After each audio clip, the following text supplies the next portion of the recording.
குடியா என்ன குடியா? நீ கொஞ்சம் ஒல்லியா இருக்குனா தேவையில்லாம பேசாத. நாட்டு தாளாதான் பேசத்தோ. என்ன இது யாருக்கு கொடி பிடிச்சி வருதா? வா இந்த வீட்டாண்ட போலாம். இந்த வீட்டாண்டா நான் வரல. ஏன்? கிராஸ் கொஸ்டின்லாம் கேட்காத. அவங்க வீட்டாண்ட நான் வரல. என்கிட்ட நீ வேலை செய்யற, நான் சொல்றத நீ செஞ்சாகணும். வேலை செய்து போடுதா? வணக்கம்மா, யார் நீங்க? வணக்கங்க. வந்துட்டா நான் பிளாஸ்டிக் டப்பாவையா? என்னம்மா என்ன விஷயமா வந்துக்கிறீங்க? அதுவும் இவனை வேலைக்கு வச்சுக்கிறீங்க? ஏய் வந்துடுறாங்களா? அவங்க கிட்ட பேசு, என்கிட்ட தாளாம பேசாத. ஐயோ என்னையா கஸ்டமர் போய் இப்படி திட்டிட்டு இருக்க? உனக்கு அவன் கஸ்டமரு, எனக்கு அவன் கஸ்மாலம். கசமாலுமா? டேய் இது மாதிரிலாம் பேசிட்டு கிடக்காத. யோ அப்படிதான் பேசுவேன் டப்பாவாயா. அதுக்கு அடுத்து விடுமா, என்ன விஷயம் வந்துக்கிறீங்க? நாங்க எதுக்கு வந்திருக்கோம்னா, அதாம்மா எதுக்கு வந்துக்கிறீங்க?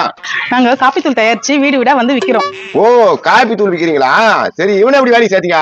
இவனா இவன் என் பேச்சுக்கா வந்துங்கிறான். டேய் அதான் பேசுங்கல்ல, அதுகிட்ட பேசான். ஏமா இந்த பையன் செம டேஞ்சர் ஆனவன், இவன் எப்படி வேலைக்கு சேர்த்தீங்க? வேலை கேட்கும்போது பபியமா கேட்டான்ப்பா, இப்ப என்னன்னா திமிரா பேசிட்டு இருக்கான். ஏ சொல்ல முடியா, நீ குடுக்குற சம்பளத்துக்கு அதான் செய்ய முடியும். கொம்முனு கடை. இதப்பா இந்த மாதிரி தேவையில்லாம பேசினா உன்னை வேலை விட்டு தூக்கிடுவேன். சரி சரி பேசல, நீயே பேச சொல்ல. இதெல்லாம் வேலைக்கு செய்யறது நான் போய் சேரலையா? ஆக்சுவலி சார் எங்க காப்பி தூள்ல நிறம் திடம் சுவை எல்லாமே இருக்கு சார். அது நாங்க வாங்குற காப்பி தூள் குத்தமா இருக்குதா? சார் இருந்தாலும் வீடு தேடி நான் தானே சார் கொண்டு வந்திருக்கேன், அவங்கள கொண்டு வந்து தராங்க சார். நீங்க சொல்றது கரெக்ட் தான். நான் ஒரு பாக்கெட் வாங்குவேன், அது தைரியம் வந்து குத்து கிடப்பா. சார் அதான் சார் ஒரு 20-30 பேக்கெட் வாங்கி வச்சுக்கோங்க, மாசத்துல நான் வந்து குடுத்துட்டு போறேன் சார். பிரச்சனை இல்ல, வாங்கி வச்சுக்கிறேன். ஆனா காசு வந்து மாசம் ஆனா தான் தருவேன், பரவாயில்லையா? அது எப்படி சார் ஒத்துக்க முடியும்? உனக்கு வேற வேலை கிடைக்கலையா? இவன் காசு கொடுக்க மாட்டான், டைம் வேஸ்ட் பண்ணுகிறா. டேய் என்ன என்கிட்ட காசு ரெண்டு பாக்குறியா? கட்டு கட்டா வச்சுக்கிற பாக்கெட்ல. மறக்காம இந்த வீடியோவை ஃபுல்லா பாருங்க, கீழே ஸ்கிரீன்ல கிளிக் பண்ணி